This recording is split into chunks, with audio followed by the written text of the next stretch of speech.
প্যারা হাজরিন, আল্লাহ রাসূল সাল্লাল্লাহু আলাইহি ওয়াসাল্লাম হাদিসে মুবারাকার মধ্যে বলছেন, মান কামা লাইলাতুল কদরি ঈমানান ওয়া ইহতিসাবা গুফিরা লাহু মা তাকদ্দামা মিন যামবি। আল্লাহ রাসূল সাল্লাল্লাহু আলাইহি ওয়াসাল্লাম বলেন, আমার উম্মতের মধ্যে যে উম্মত লাইলাতুল কদরের রাতের মধ্যে ঈমানের সাথে, ইয়াকিনের সাথে, ইহতিসাবের সাথে, আল্লাহর কাছে সওয়াবের আশায় যেই বান্দা রাতের বেলা ইবাদত করবে, আল্লাহ রাব্বুল আলামিন তার হায়াত জিন্দেগির পূর্বের সব গুনাহকে আল্লাহ মাফ করে দিবে, বলে সুবহানাল্লাহ। আপনি যদি লাইলাতুল কদরে রাতের বেলা ঈমানের সাথে, আল্লাহর ঈমানদারির সাথে, সতর্কতার নামাজ নয়, একেবারে খুশু হুজুর সাথে ভালো মতো যদি আপনি নামাজ পড়েন এবং মনে মনে আশা রাখেন যে এই নামাজের আমি আল্লাহর কাছে যা চাই। যেমন আমি আপনাদেরকে একটা উদাহরণ দিই। এখানে মোটামুটি মুরব্বিয়ান একরাম যারা আছেন, অন্তত আপনারা অনেকে চাষবাস করেছেন, চাষবাস না করলেও কোনো না কোনো সময় গাছ লাগিয়েছেন, ফুলের গাছ লাগিয়েছেন, ফলের গাছ লাগিয়েছেন। এখন আপনি গাছ লাগানোর পরে ওটার থেকে যদি ফল আশা করেন, ওটার থেকে যদি ফুল আশা করেন, তাহলে ওটার যত্ন নিতে হবে, ওটাতে পানি দিতে হবে, ওটাতে ঘিরা বেড়া দিতে হবে, ওটার যত্ন করতে হবে, তাহলে আপনি ওখান থেকে ফল পাবেন, ফুল পাবেন। কিন্তু আপনি গাছ রোপণ করেছেন, এমনি ছেড়ে দিয়েছেন, দেখবেন 2 দিন পরে গাছটা মরে গেছে, কারণ এখানে পানি দেন নাই, যত্ন করেন নাই, পরিচর্যা করেন নাই, ওই গাছ আপনাকে ফল দিবে। সেজন্য আল্লাহ রাসূল বলেছেন, মান কামা লাইলাতুল কদরি ঈমানাও ওয়া ইহতিসাবা, ঈমানের সাথে, একেবারে ইয়াকিনের সাথে, ওয়া ইহতিসাবা, আল্লাহর কাছে জাযা পাওয়ার আশায়। এখন আপনি নামাজ পড়েছেন, আপনি আশা করতেছেন যে এই নামাজের বিনিময়ে আমি আল্লাহর কাছে চাই, কিন্তু নামাজের মধ্যে খুশু হুজু নাই।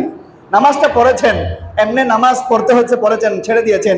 যেভাবে আপনি গাছ রোপণ করেছেন, ফলের আশা করতেছেন, কিন্তু পরিচর্যা করেন নাই, ওই গাছ যেরকম আপনাকে ফল দিবে না, এমনি ভাবে আপনি নামাজ পড়েছেন, নামাজের মধ্যে খুশু হুজু নাই, মনোযোগ নাই, নামাজের মধ্যে ঈমান এবং ইহতিসাব নাই, ওই নামাজ আপনাকে কোনো ফলাফল দিবে। আল্লাহ আমাদেরকে বুঝার তৌফিক দান করুক, বলি আমিন। তাহলে প্রিয় হাজরিন, আমি অনুরোধ করব, এই লাইলাতুল কদর, এই কদরের একটু কদর করবেন, লাইলাতুল কদরের একটু আল্লাহ আমাদেরকে বেশি বেশি কদর করার তৌফিক দান করুক, বলি আমিন।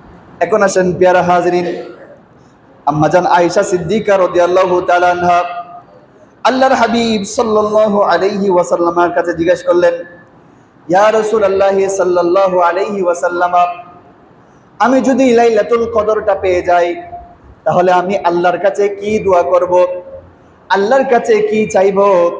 তখন আল্লাহ রাসূল সাল্লাল্লাহু আলাইহি ওয়াসাল্লাম জানিয়ে দিলেন, ও আয়েশা, তুমি আল্লাহর কাছে দোয়া করবে, আল্লাহুম্মা ইন্নাকা আফুউন তুহিব্বুল আফওয়া ফাআফু আন্নী। জোরে বলেন সুবহানাল্লাহ। তো বলেন না সুবহানাল্লাহ। দেখেন প্রিয় হাজরিন, আল্লাহর কাছে আমরা ধন চাই, দৌলত চাই, টাকা চাই, পয়সা চাই, চাওয়া জায়েজ। এমনকি হাদিসের মধ্যে পাওয়া যায়, এই লাইলাতুল কদরে আপনি আল্লাহর কাছে যা চাইবেন, আল্লাহ আপনাকে তাই দিবে। বিশেষ করে রমজানে 3টা সময় দোয়া কবুল হয়। একটা হচ্ছে তাহাজ্জুদের সময়, একটা হচ্ছে ইফতারের আগে, আর একটা হচ্ছে লাইলাতুল কদরের রাতের মধ্যে। বলি সুবহানাল্লাহ। আপনি আল্লাহর কাছে যা চাইবেন, আল্লাহ আপনাকে তাই দিবে।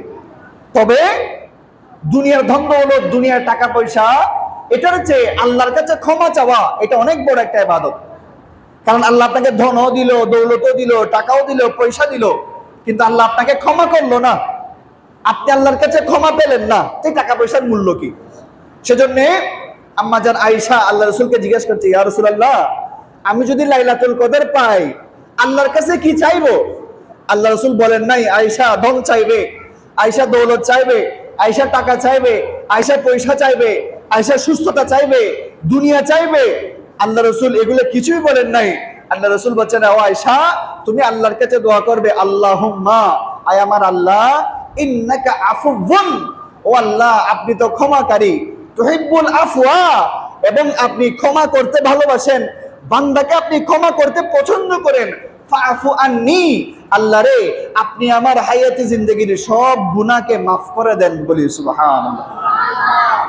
এখানে আমরা যারা আছি, আমি বারবার বলি, গুনাহ ছাড়া আমরা কেউ নাই। এই যে রমজানেও শয়তানকে আল্লাহ বন্দী রেখেছেন, তারপরেও আমরা যদি আশেপাশে দেখি চুরি, ডাকাতি, ধর্ষণ, খুন, আহাজারি, বাজে বাজে কাজের কোনো অভাব আছে?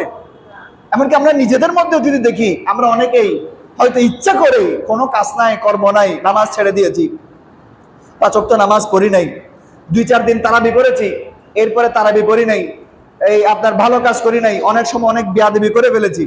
আমরাও তো সবাই গুনাহগার।